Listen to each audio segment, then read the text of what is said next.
nossa grande amiga, militante. Ela agora já está chegando aqui, Eliane Alves Cruz. Nós tivemos um probleminha de dedagem aqui na parte da conexão pela OAB-RJ. Eu já vou chamar a Eliana Alves Cruz. Vamos ver se ela vem aqui. Clicando. Visualizar. Não consigo apertar aqui o botãozinho do convite para Eliana. Oi. Aqui.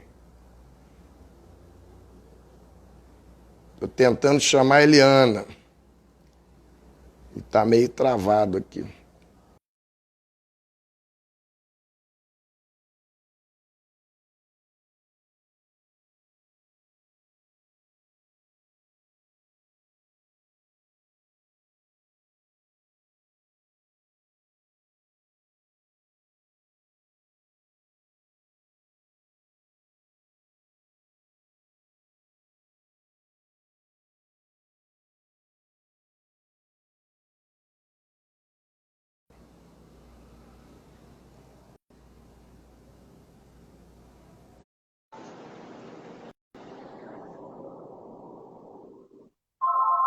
Tá vindo a Eliana?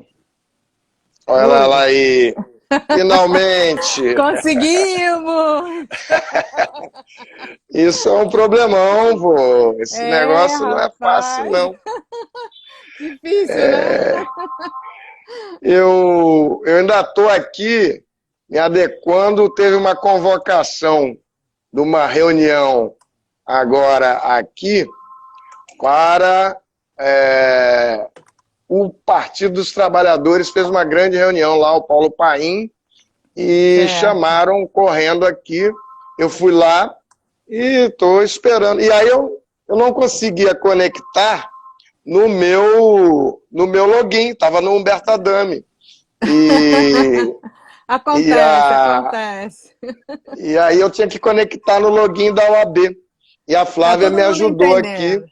Todo mundo entendendo que a gente está num momento mas difícil. está chegando aí já todo mundo. É o tempo que o pessoal conecta. Eu preciso fixar esse bagulho aqui. Tem um telefone E tocando aí alucinadamente. tem um telefone tocando ali chatamente. Espera aí que eu vou andar aqui.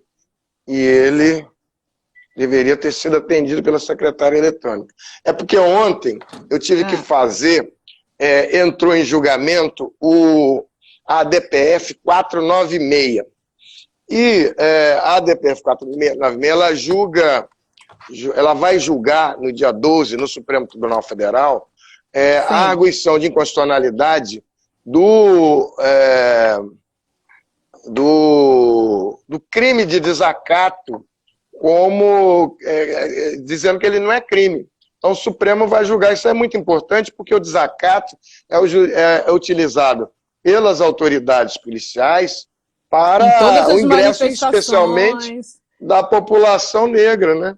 Você Exatamente. acaba sendo alvo de tudo. Estou falando com você e estou acertando aqui o pedestalzinho para fixar o bagulho aqui. Então, agora você tem que fazer, como não tem mais a ida para o Supremo Tribunal Federal, você tem Sim. que, em casa, fazer um vídeo com Ah, essas condições que você está vendo aqui e mandar lá para o Supremo até 2 dias. Então, nosso prazo foi ontem, 23 e sim. 59.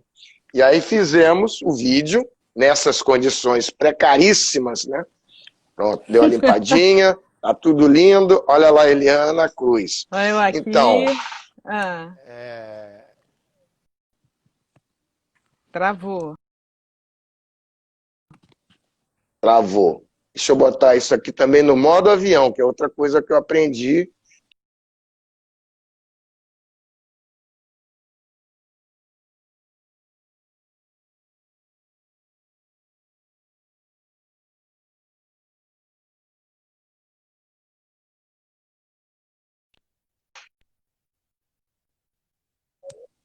Alô, oi. Oi, oi.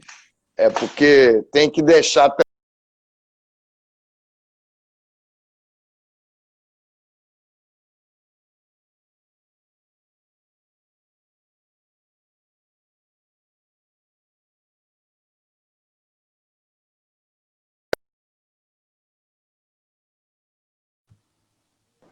Travou, fala. voltou? Voltou. Bem, Voltou. então estamos aqui, Eliane Alves Cruz, minha querida Yana, amiga, Yana.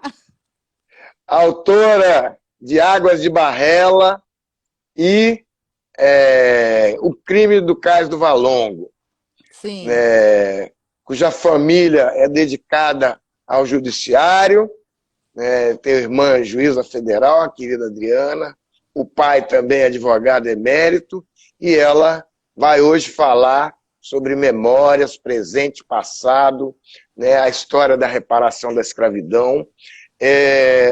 Eu quero te dar as boas-vindas, pedir todas as escusas, porque você está... Mas, na verdade, a gente ganhou mais tempo para ir para adiante. Então, quero fazer disso o palco da OAB é seu. Quero te agradecer pessoalmente por ter aceito Muito esse obrigada. convite, né, que me deixou muito honrado. Deve estar todo mundo atrás da Nossa, Eliana aí para a fazer honra é as talas do minha. mundo das lives aí. E ela veio fazer aqui comigo e com a Comissão da Verdade da Escravidão Negra da OAB. Eu quero dizer que esse evento tem o apoio da Comissão Nacional da Verdade da Escravidão Negra, do Conselho Federal, da Comissão Estadual da Verdade da Escravidão Negra, da OAB do Rio de Janeiro, e também do Instituto da Advocacia Racial, que tem a Comissão da Igualdade Racial lá do IAB. Eliana Alves Cruz, por favor, fale o que você Isso. quiser, minha querida. Olha, bom, a reparação da escravidão, né?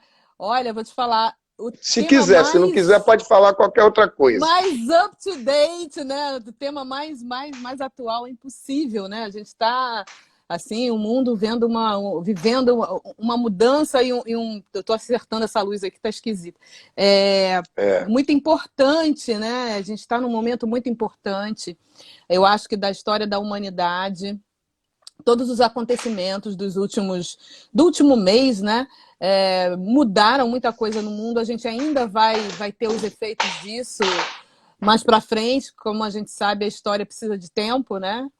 O tempo é a argamassa da história e a gente, na distância do tempo, a gente vai entender o que significou, o que está significando esse momento em que estamos vivendo. Eu acho que eu sou jornalista por formação e sou escritora, né? Por vocação, acho eu, né? Eu adoro escrever, gosto muito, não me vejo fazendo outra coisa. E desde que eu comecei a escrever literatura, eu achei que eu devia entrar, mas por uma. É a mesma casa, mas é outra porta, né? É uma questão de reparação a gente trazer a nossa história, porque ela nos foi negada durante a vida inteira do Brasil, né? A gente tem uma história muito séria de apagamento. E agora, nesse momento que a gente está vivendo, a gente vê alguns assuntos entrando na ordem do dia, mas são temas, né, Adame, que a gente sabe que a gente já discute há muito tempo, né? Que a gente está debruçado sobre ele há muito tempo.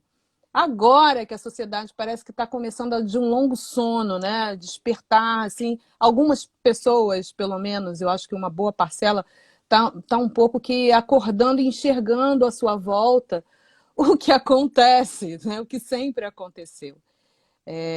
Eu acho que na literatura a gente tem um apagamento seríssimo, gravíssimo. Sempre falo, né? Existem já pesquisas, tem uma pesquisa da professora Regina Del Castanho da UNB, que é muito famosa. Inclusive saiu no artigo da Ana Paula Lisboa dessa semana no Globo. Ela comentou sobre ele, né? Ela pesquisou vários períodos da história da escrita brasileira, né? Partindo dos anos 60 até os anos 2000. Então foram milhares de obras analisadas E chegou-se à conclusão que 70% dos escritores, dos autores, são homens brancos do Sudeste, com nível universitário, e os personagens também vão nesse mesmo perfil. Ou seja, somos uma minoria, pessoas que conseguiram publicar um romance, né? Estamos falando aí desse recorte romance, que é uma arte, é um fazer literário muito importante, porque ele conta a história, né? A literatura conta a história daquele povo, conta a história daquele grupamento humano. Então, não ter a voz negra, a voz feminina negra, ter a diversidade, a pluralidade do Brasil refletido nisso é muito grave, né? É muito sério.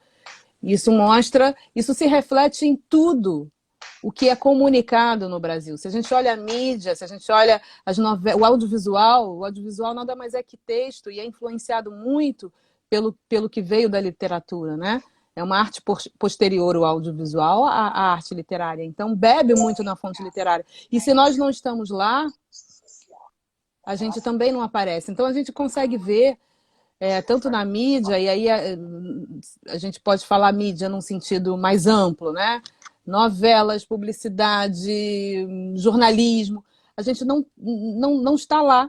E por que não estamos lá? Porque a gente está apagado no imaginário da nação, né? Nesse lugar de pessoas que pensam o país e não apenas ergue com sua força braçal. E felizmente, eu acho que existem movimentos agora, né? Reivindicando isso com mais veemência, com mais força, a voz da população negra no lugar que pensa o futuro da nação, que pensa que país queremos ser e que principalmente quer uma equiparação, uma igualdade de condições nessa corrida, nesse jogo, né? A gente já saiu com muita desvantagem na corrida, tem 1000 ilustrações, 1000 memes, né, que ilustram isso, como se você estivesse numa corrida de 100 rasos na Olimpíada, e o cara tá com a bola de ferro no pé lá, todo mundo corre e o cara fica, né? Aí quando já tá todo mundo quase chegando, aí você liberta o cara para chegar junto. Não vai chegar, né? É mais ou menos isso que a gente está passando aqui. E eu acho que quando decidi escrever, quando vim para a literatura, não tinha outra coisa a fazer senão trazer essa voz e fazer essa reparação por meio da escrita. Devolver dignidade, devolver história, devolver, na verdade, humanidade. Né? O que a gente quer é humanidade para os nossos antepassados, e quando eu falo antepassado, eu falo de ancestralidade e também falo de futuro, né? Porque a gente é elo de uma corrente que segue, que continua. Me diz o seguinte, você primeiro pode, por favor, depois falar um pouquinho dos seus livros, que é importante que as pessoas saibam. Você acha que, quando você falou em literatura, eu me volto lá atrás, momento que teve aquela feira de Frankfurt, que só tinham 70 brasileiros, só foi o Paulo Lins como escritor, e eles disseram que não tinham escritores negros traduzidos. Aí eu fui pesquisar com o Júlio Tavares, tinha lá a Conceição Evaristo, tinha um monte de gente, e você acha que é possível, dentro dessas... Agora as televisões começaram a buscar cara preta para todos os lados, a CNN e o Globo News, então botaram milhões de caras pretas. Você acha que isso pode ser só os 15 minutos? Ou que cuidados a gente tem que tomar para que essas pessoas que, assim como eu, você e muitos mais, estão falando sobre esse tema há muito tempo, não fique só nesse efeito 15 minutos da morte do George Floyd, especialmente no toque da reparação da escravidão e da ação afirmativa em geral.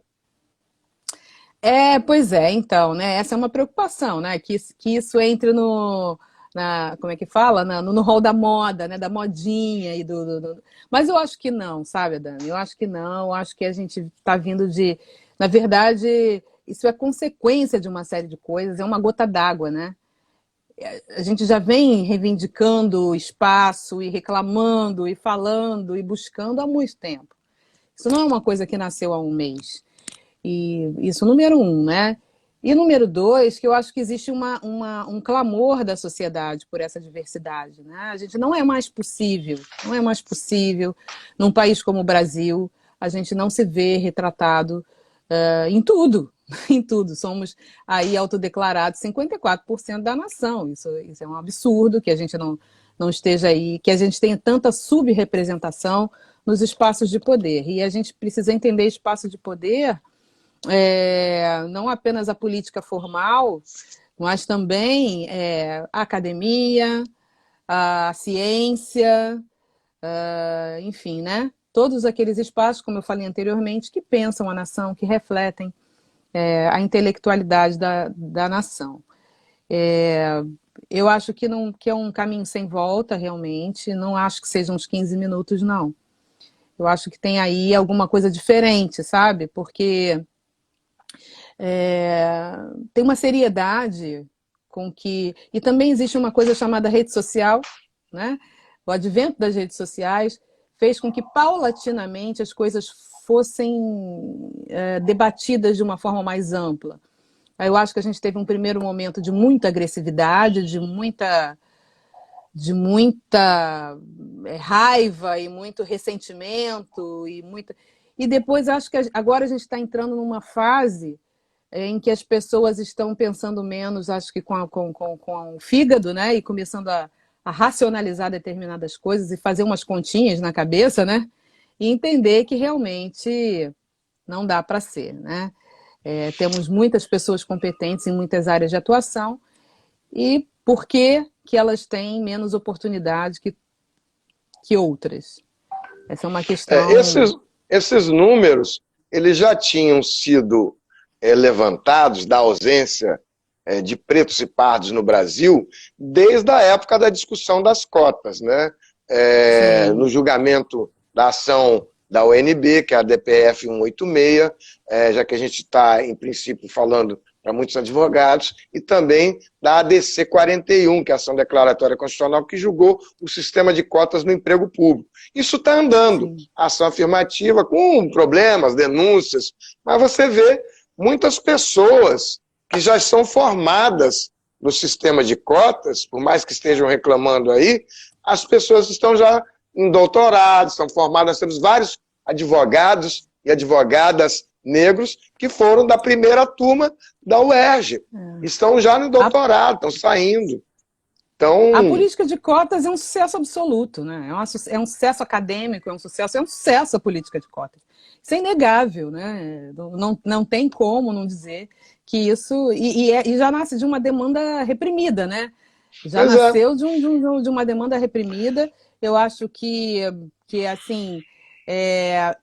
eu também, embora eu não tenha me beneficiado da política de cotas como estudante, eu me beneficio dela como escritora, porque o que acontece?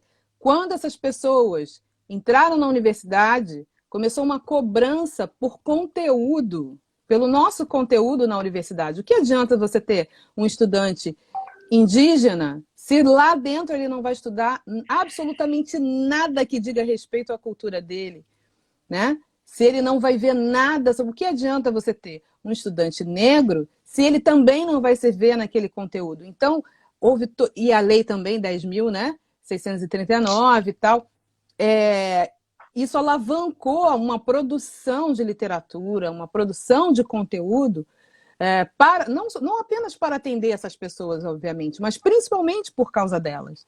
Então, você veja, é uma bola de neve, né? A cultura, a educação, quando a gente starta esse processo, ele desencadeia vários outros, que faz com que aquela sociedade caminhe para a igualdade, caminhe para o conhecimento de si própria, e enfim, né? Você ganhou alguns prêmios com os seus livros. Inclusive, a gente se encontrou lá na Bienal, onde teve o livro do Laurentino, estava sendo lançado, né, com a mediação da Flávia Oliveira. Logo depois ele convidou você para, inclusive, ir para a entrevista lá do Bial. Elogiou, eu acompanho ele lá.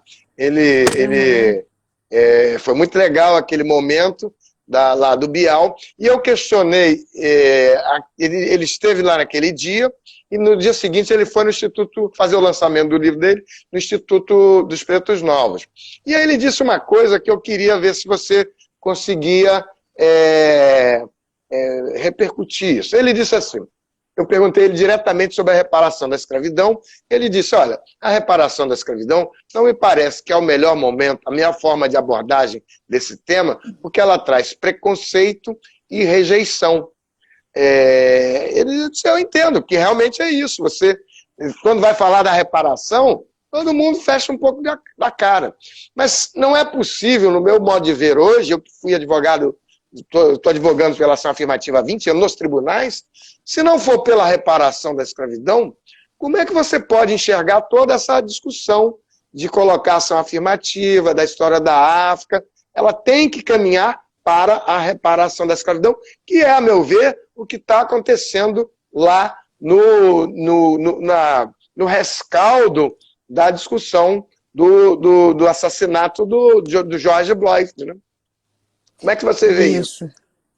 Então, quando a gente fala em reparação, as pessoas pensam logo numa coisa, Dani, dinheiro. É por isso que torcem o nariz, né?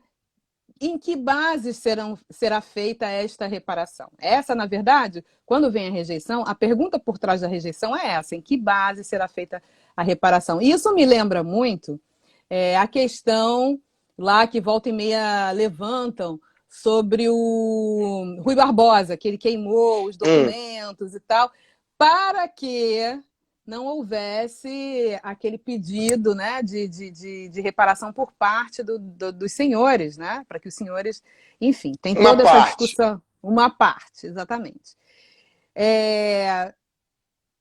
A questão é muito ampla, né? Vai falando que eu vou acender a luz aqui. Pois é, eu também tomei uma escuridão aqui, não sei o que aconteceu aqui. Pois é, então, a questão é muito ampla com a questão da reparação, né? Em que bases essa reparação acontece? Na verdade, a política de cotas já é reparação, já é processo de reparação. Mas existem outras medidas que a gente precisa... Que é a ação afirmativa, né? Precisa tomar ação afirmativa em vários campos, né? A gente tem hoje, por exemplo, aqui para o pessoal do campo do direito, né? A questão carcerária no Brasil é uma coisa seríssima, né? E ela eu acho que uma sequela absolutamente fruto desse processo escravocrata em que vivemos. Se a gente olha lá, né, a cela é preta. E isso não dá para esconder que é uma chaga vinda da escravidão. Então, como a gente vai reparar isso? Como é que a gente vai curar essa ferida? Tem uma citação, né, do Malcolm X, que ele fala assim, se uma faca está cravada nas costas, não adianta você puxar 10 milímetros, né? Não adianta, você tem que tirar a faca e curar a ferida, mas se você não admite nem que a faca está lá, né? Eu acho que o que acontece com a sociedade brasileira é exatamente isso, a sociedade como um todo, né? Custa, ainda está na fase da negação. Agora a gente começa, assim, acho que um movimento um pouco mais consistente para a gente sair dessa fase da negação, de que a gente tem uma faca cravada nas costas, que a gente tem uma ferida muito séria que precisa ser curada finalmente, sabe? E não vai haver essa cura que, no final das contas, essa chaga, ela não atinge apenas a população negra, ao contrário do que pensa muita gente, né? Ela acaba sendo um mal que gangrena a sociedade como um todo. A gente não vai ferir isso, não vai curar isso, se a gente não admitir que aquilo está lá e que precisa de um remédio, que precisa de reparação, né?